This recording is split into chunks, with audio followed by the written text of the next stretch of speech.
Good morning, welcome back. I'm heading to the house. Today, hopefully, if all goes to plan, we'll get spray foam on. Then the guys can start putting sheetrock on the ceiling. So let's get to it. Let's get some foam on the walls. It's another part of the plan.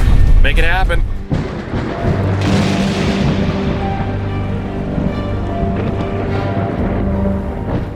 All right, here they are. It's time.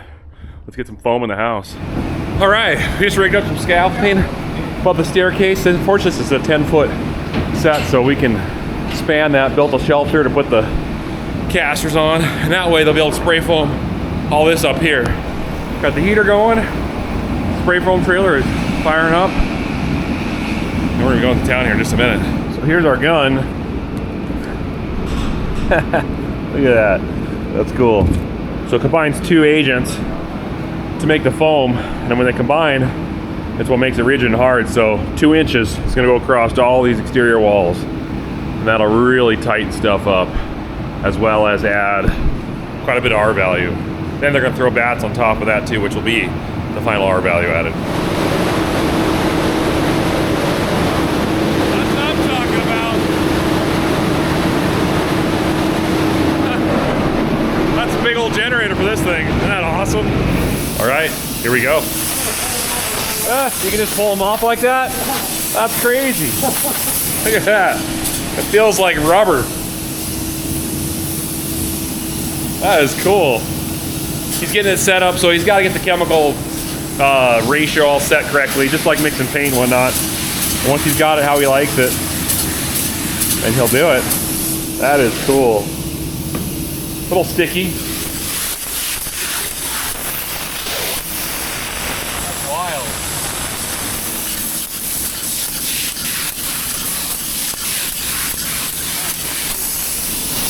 So it's not actually preheated or anything? Oh yeah, that's all heated. It is heated. Oh, okay. I'd say it feels like a very well-cooked egg. That's just kind of, where it starts to get rubbery. That's what it feels like. Isn't that cool? Wow.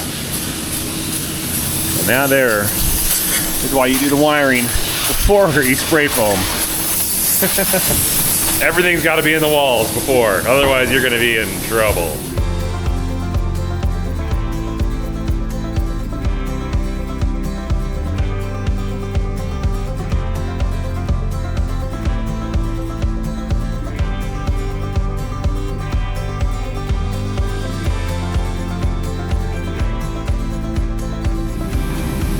Wow.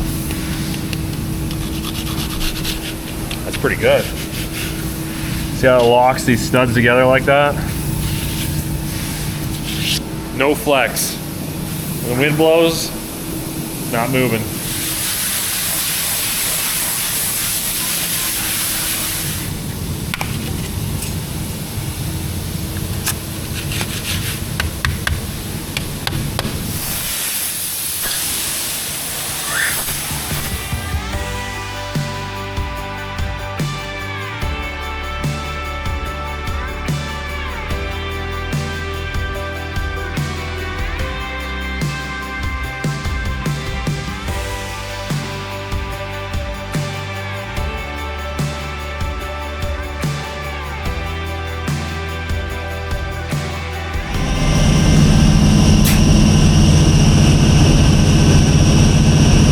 That's so cool.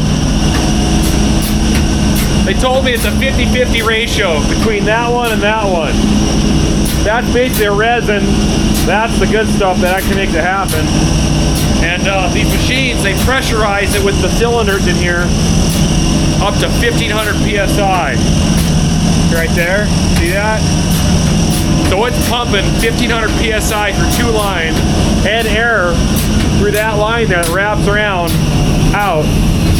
And the gun that they have will shoot both these agents at each other at an angle with a stream of air in the center at 1500 PSI. And that blast hitting each other creates the reaction, and then the foam starts.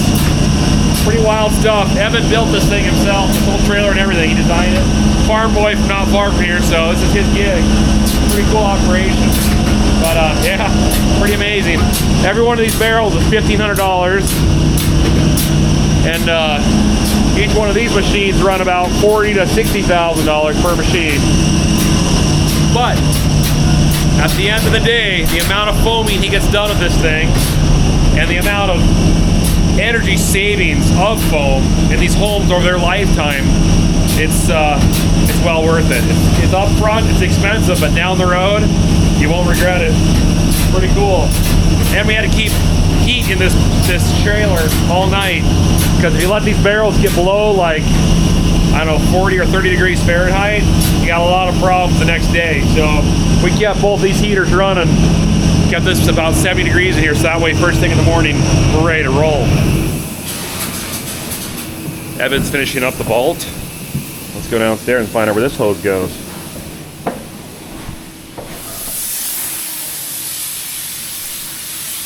So he's getting all the rim joists. The rim joist is the space between the foundation and the upstairs floor.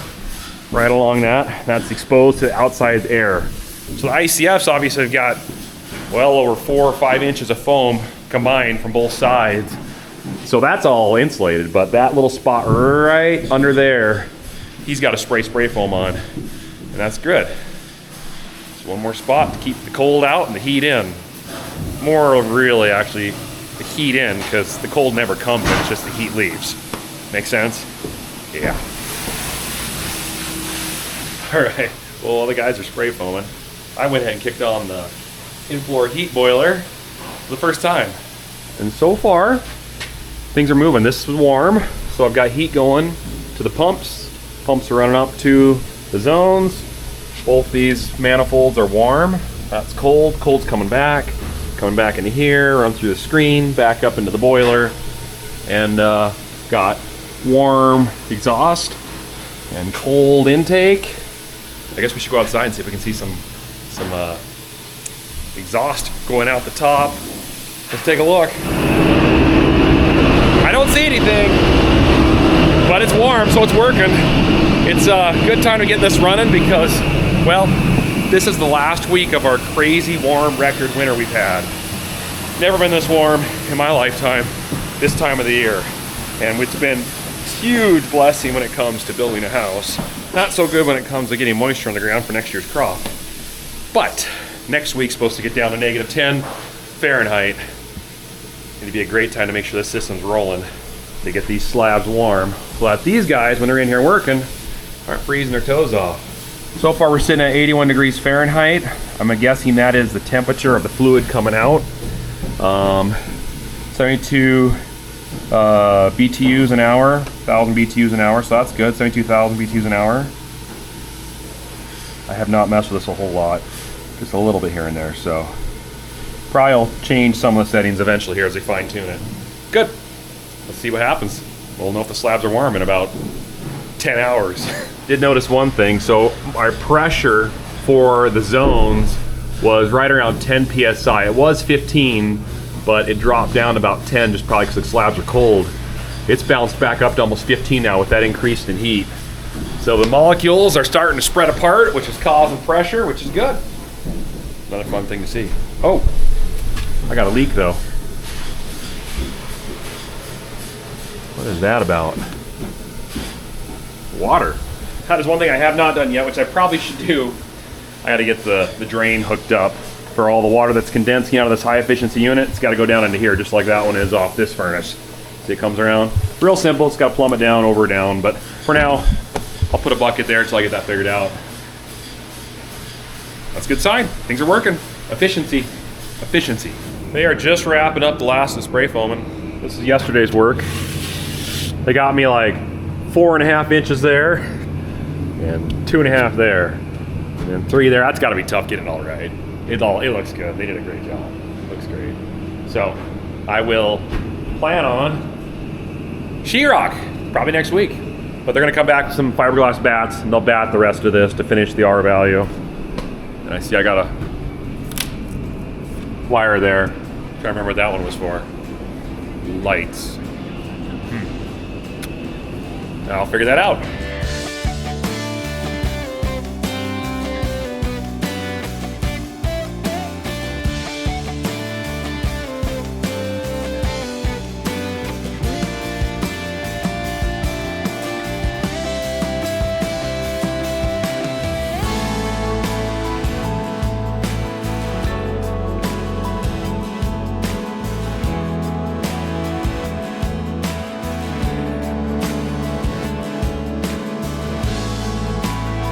right, exciting stuff happening. Well, we got the heaters going. It's staying pretty warm. It's actually below zero outside, and in 3 days, they say it's gonna be negative 35 with a wind chill of negative 70. Oh yeah, it's winter. With that though, we got all of our 1/2 inch rock brought in. Not all, sorry, a chunk of it brought in. So we'll be ready to start doing some walls soon, but I'll show you what these guys have done so far. Isn't that beautiful? There's a little opening right there. That's gonna get patched in a second. The coffer, I think they call it. Dining table here. Gonna be some beams up in this. Sunroom. It's mostly all done too. Just a little piece up there, but this room was all spray foam, so it doesn't necessarily hold the heat having that in there because it's already spray foam. But this area is the main area. It's got to be patched up. So while those guys are finishing that upstairs, I'm going to start the fun job of insulating the walls downstairs. Now this isn't for R value. This is for sound value, whatever that is. Decibel value. Let's call it that. dB value. There we go. dB value. So I'm gonna do all the rooms where there's people sleeping at night, and then all the real noisy rooms, like the mechanical room, and then bathrooms, because there's sounds that happen in there that most of us prefer not to hear. So we'll try to minimize that. And then when I'm done with that, I gotta do the lights on the ceiling down here in the family room. And then I got a crew coming, a bunch of buddies. They're gonna bring a bunch of guys, and we're gonna see if we can slam this basement out with the rock next week. So let's get to it. Let's put the insulation in, and let's prepare to get itchy. I hate insulation. I love what it does, but I really don't like handling it.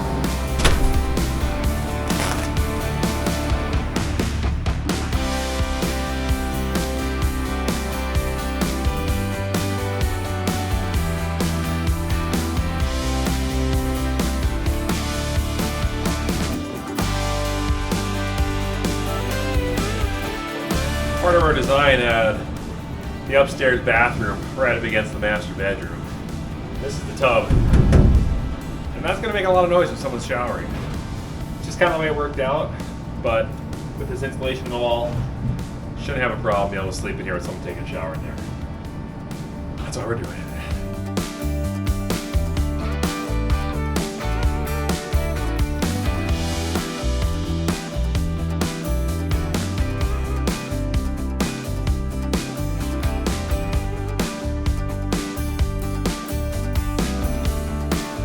All right, we're heading back to the house. It is cold. Winter showed up with a vengeance. It was long overdue. We've been very fortunate to have amazing fall and early winter weather. I mean, above freezing like every day. It's been fabulous, except for now. I'll show you. Negative 14 Fahrenheit at the moment, and it's just gonna keep going down. By tonight, it's gonna be negative 20. And then tomorrow, it's gonna be negative 40 with a high of negative 20. And then you add the wind chill in that, and it's negative 70. Feels like negative 70 outside. It's nasty. It's nasty out there. It's not gonna be long though. Next week it's gonna warm back up, but about 4 or 5 days of brutal cold. I just wish global warming would just come back. It would just be so nice. But on the bright side, the house is buttoned up. Roof is 99% done. There's a couple little caps and trim that's got to be done. It's fully spray foamed, insulated. Just got to put the sheetrock on the ceiling in the garage. The house is sheetrocked on the whole entire ceiling. So we're holding heat fairly well in the house. So it's not super miserable, but I still have the space heaters going. It's still gonna be cold, and I still have a lot to do. Let's go to it. Check it out. The garage ceiling is up. Oh, it is so nice because it is holding heat in here. Got the floor set at 50 degrees Fahrenheit with the boiler. Everything's running smooth there, but pretty much every spot's been sealed off. This whole ceiling, even the space going up into our glorified attic, I had to put some plastic over where the door will go, so that's at least got an air barrier, so at least the airflow can't go through. But it is so much more comfortable working here because if you look out here, it is negative 20 degrees Fahrenheit with a good 20-25 mile an hour wind, which makes it about negative 40 to negative 50 degrees Fahrenheit with wind chill. It's nasty. That spray foam is amazing.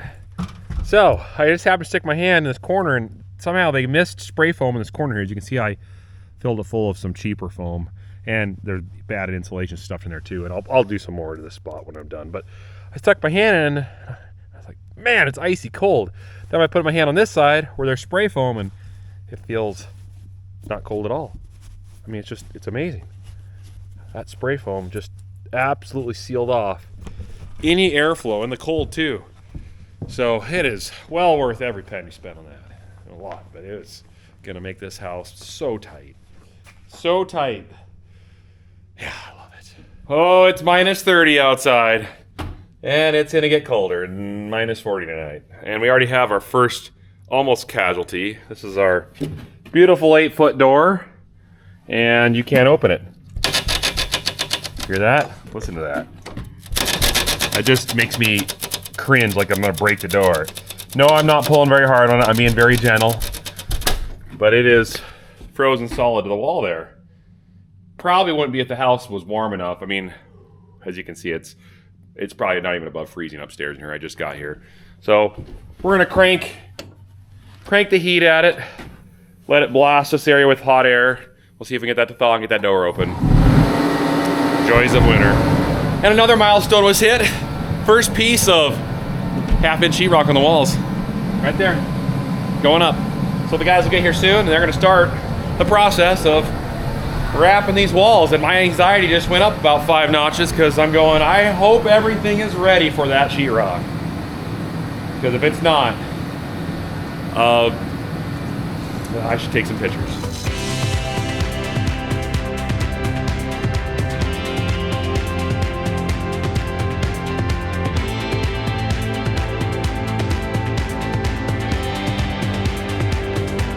Just wrap the day up. Let's go take a look around, see what's happening. Sunroom still needs some sheetrock around the walls. All the kitchen is fully rocked. Great room, windows. Gotta get some rock on that. But vault, all rocked. Staircase, all rocked. Everything on this end of the home, office, nursery, master bedroom, rocked. Laundry, rocked. The staircase feels so different that I can't see through this now. Some people said when you get the rock on, it'll make the rooms feel bigger. It does, but then sometimes it makes it feel smaller. So it's amazing how your perspective changes, especially the color too, white. So this is where we've been down here. Oh, you can feel that radiant floor. You don't have heat upstairs. We just got downstairs and they can definitely feel it. Half of this room's rocked. Gym's not rocked yet. Not doing the mechanical room. And then all the bedrooms back here, which the lighting is kind of lousy. I don't have any lights back here. So ceiling, ceiling, ceiling. So tomorrow, I'll quickly finish up the rest of this ceiling. I'm going to take off with the pickup and the gooseneck, go get 2 more bunks of 1/2-inch sheetrock to finish the walls, and we'll jump from this to all that real shortly here. So it's going to change fast. This is exciting, and I am nervous. Also, before we got all the sheetrock on the ceiling, I was working hard early in the morning. Got here like at 6 in the morning to finish wiring in all these driver boxes from these Keystone down lights. These are those 6-inch, 13-watt lights. They got like 5 different settings. So we've been working with our buddies out in Minnesota, Northwest Lighting Systems, Drew, and they got us set up with these. And I'm excited to turn these on. We can't though, because we got to finish rocking, taping, mudding, sanding, texturing, painting. Then I can put the lights in. So it's gonna be a little bit, but still looking forward to it. It's gonna be bright. Got a lot of lights, which means I got a lot of dimmers, which gives me options. And that's the whole point. Options, dimmers, options. I can turn it up, I can turn it down. I can have it really bright, I can have it dim. I like options.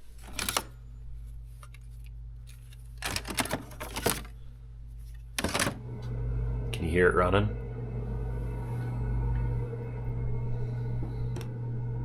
She's boiling. Pumping heat through the house. Where are we on?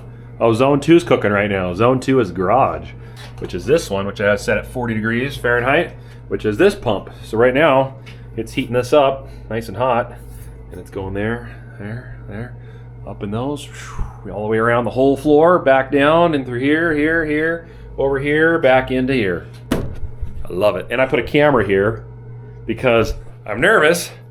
So I got one of those Reolink cameras set up, and I'm just watching this now. And so if I wake up in the middle of the night, I'm like, I hope the heat's working. Is anything spraying all over the room in there? Turn on the camera. Oh, everything's good. Turn it off. Eventually I'll stop worrying about it. I gotta say, hands down, my favorite tool in this house build is this right here. This Milwaukee Fuel oscillator multi-tool is a lifesaver.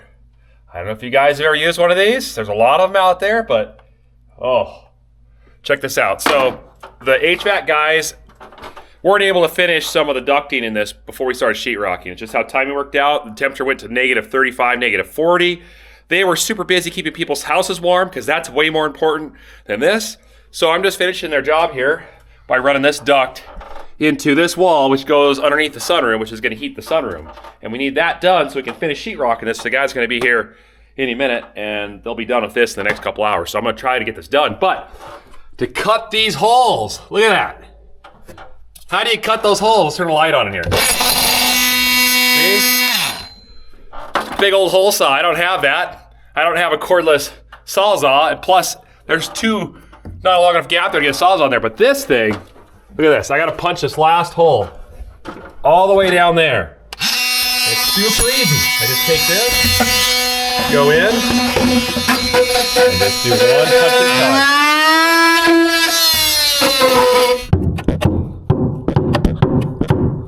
All right, I was able to barely get a drill bit through a long one. It was difficult, but my area is right here. I got to chip out, and that's where that piece is. So let's get the chipping.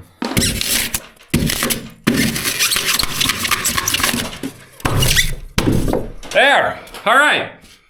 I'll get a duct into here. It's not gonna go through the joists the rest of the way because obviously structurally that's not a good idea to drill through them all like that. So it's gonna drop down, go underneath all these, straight across that wall over there. But if I can get it to here, we're golden, and then they can take over from there. Or if I get time, I can finish it myself. But at least now we can keep sheetrocking. Isn't that something else? Oh yeah, look at that.